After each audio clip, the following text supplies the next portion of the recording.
One day later, the bloom is certainly not off the rose for Jim Leyland, Toledo native enshrined into baseball's Hall of Fame, capping a managerial career and earning the Perrysburg grad a spot among baseball's immortals. His induction speech on Saturday, one of the highlights of the weekend for many, as Leyland takes us behind the scenes of his memorable address, full of humor, full of emotion, and full of gratitude. I was very nervous, but to be honest with you, once I started to speak, that kind of all went away, other than a little bit of emotion a couple different times. My contributions to our beautiful pastime pale in comparison to the joy that is brought to my life. From the heart of a little boy and the soul of an old man. My son actually helped me with that. That's the one part. My son and my daughter, I wrote my entire speech, but they helped me a little bit, and my son actually tried to figure out how you could put that together, and that's how we ended up putting it together. So it was him that had the first idea and put it together, and then, you know, we thought about how to do it, how to say it, because it's true. I mean, you got the heart of a little kid playing Little League, and you got the soul of an old man, and I'm an old man. That's the way it is. Ladies and gentlemen, that's you.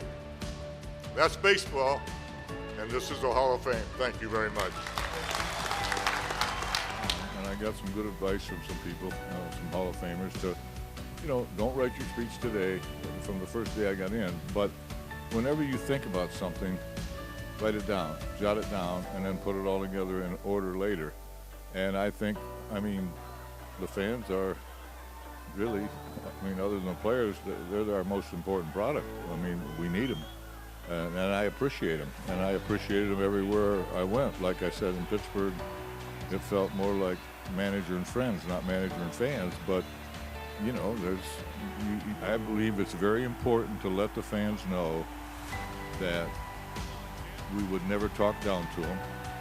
I think that I never took them for granted, and I never will.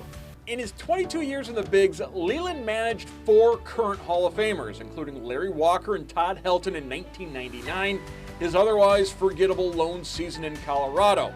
That was Helton's second full year in the Bigs. Yeah, he was an up-and-coming first baseman, and I think you'd have to check to see if I'm accurate, but I think he hit 35 home runs that year, and Larry Walker hit 37.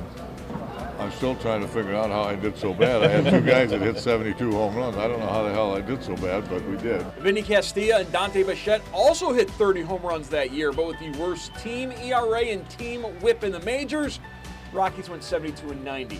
Now, prior to his election, Leyland didn't spend a lot of time at the Hall of Fame, but when he did, he was drawn to Yogi Berra's plaque.